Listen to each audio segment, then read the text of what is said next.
Hello, welcome to my channel, or welcome back if you've been here before. My name is Beth Ann, and today I want to talk about some recent fiction reads, Iron Widow and its sequel, Heavenly Tyrant by Shiran J. Zhao. I'm sorry that they're backwards because I'm filming this on my phone. I'll just hold up one for now. If you found this video, you probably already know at least something about these books because they've been incredibly popular. And as usual, I am behind the times because I don't typically follow new releases.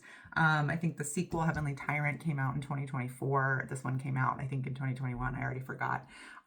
These are YA sci-fi.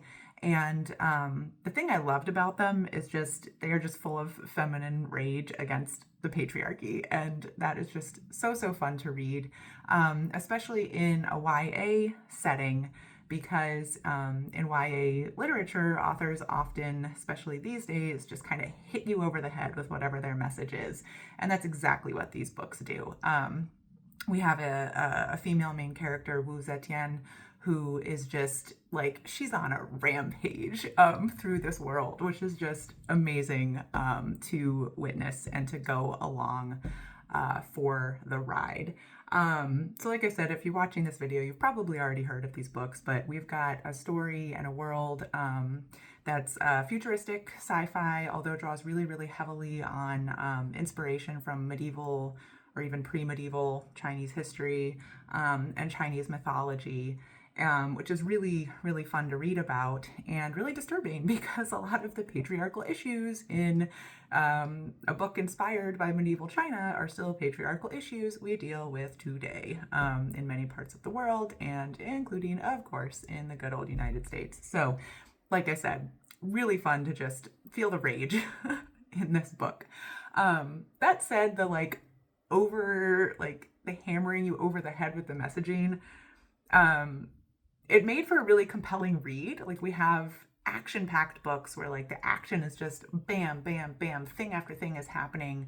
We've got, short sentences, impactful writing, like really direct. But on the other hand, like, I feel like YA audiences deserve nuanced writing. And so every time I read a book geared towards a younger audience that just has that like boom impact where there isn't really anything subtle about it, I enjoy it, but I'm also like, I think our teenagers deserve some nuance. Like, where's the and if you're watching this video and you've read a book that does that, please tell me, like, where's the feminist rage teenager book that's told with nuance and like nuanced character development? I don't know. We do have some nuanced characters in this book. I'm not knocking the characters or anything like that.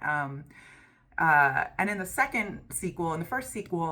first book, our main character, Wu Zetian, is like pretty one-dimensional. She is just a rage machine.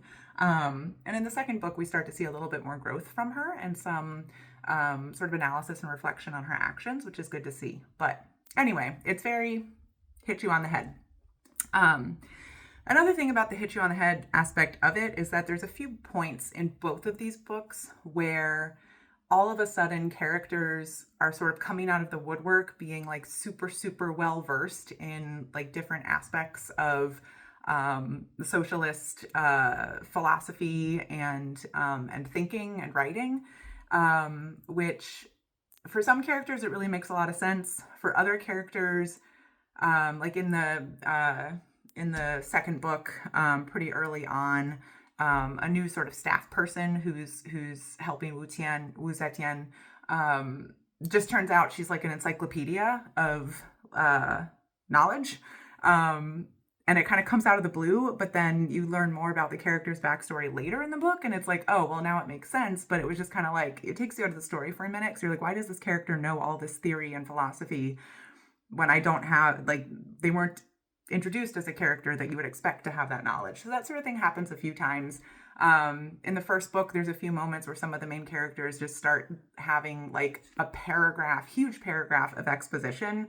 And especially when it's a character that like really hasn't said much in the book so far. And then all of a sudden they have a monologue, basically a lecture about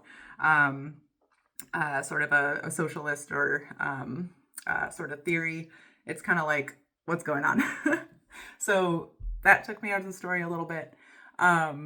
And then another thing that annoyed me a little bit is there's several times where Wu Zetian is like, you know, we're in the midst of battle or something, like everybody's adrenaline is pumping and the world was about to end, and Wu Zetian tells whoever she's with, she's like, I got this. And she like throws herself into whatever's going on and immediately does not got this. And she does it over and over. And I'm like, what are you doing? Like, have a little bit of, it's partly in keeping with the character. Like, she is not somebody who asks for help or lets anybody in, but also in those moments, like, she is sort of reassuring somebody. Like, she's saying, I got this.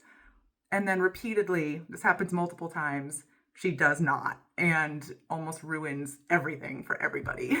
So that drove me crazy a little bit.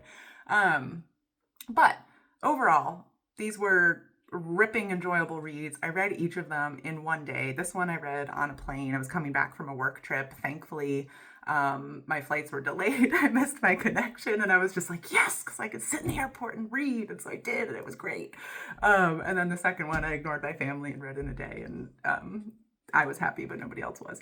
So yeah, fantastic. I really enjoyed sort of the act of reading these, but I can't really give them 5 stars just because of the sort of the criticisms I've already said.